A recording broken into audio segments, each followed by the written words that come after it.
Hello and welcome to another episode of Momento Malum today. The hardy kiwi is a hardy species of kiwi that many parties are interested in breeding into a fully commercial crop. This species has a wide range, with the greatest diversity being found in China, specifically the northeastern provinces of Shandong, Liaoning, Jilin, and Heilongjiang.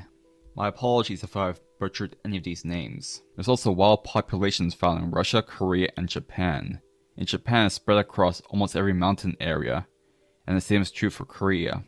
In the 1800s in Europe and North America, there were efforts to convert this niche crop into a commercial crop.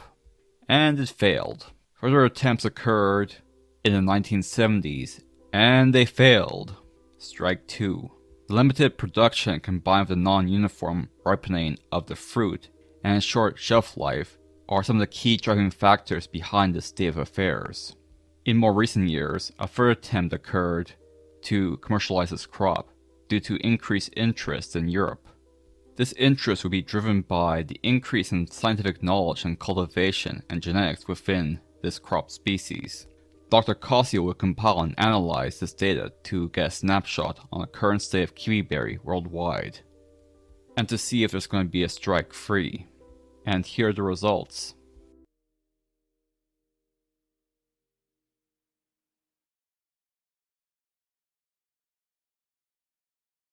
In China, the hardy kiwi has the greatest geographic distribution in terms of area where they're found in East Asia. Most of the Chinese cultivars were selected from individual plants found in the wild, and these are not yet accepted in commercial production. A similar situation occurs in Korea, where the cultivars grown are a combination of wild selections and experimental hybrids. In Japan, the species is also native and is spread across the country, where fruit is mostly collected from wild plants. Although it's still mostly wild collected, there are still several cultivars, both commercial and heirloom, within the region that were also bred within said region. The breeders have also worked with another Actinidia species, known as Actinidia rufo, as an alternative kiwi species. The introduction of the Kiwiberry to New Zealand dates back to 1955, but only in the 80s did intensive commercial interest begin. Geoff Oliver is a pioneer of Kiwiberry or hardy kiwi development, and was a grower of a great many imported cultivars.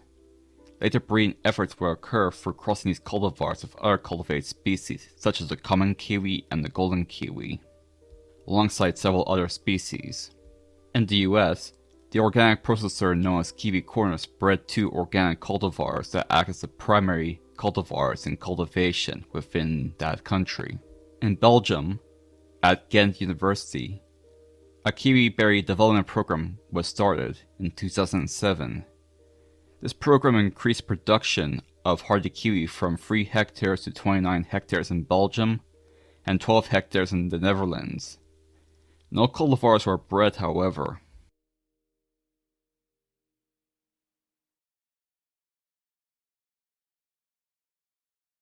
If you want to donate to my channel, the links are below.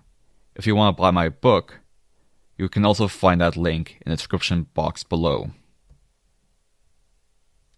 In Switzerland, an independent farmer worked with the government to breed 900 seedlings, and several cultivars were selected from this pool, although none were listed in this paper. The same applies to the breeds of Ukraine and France.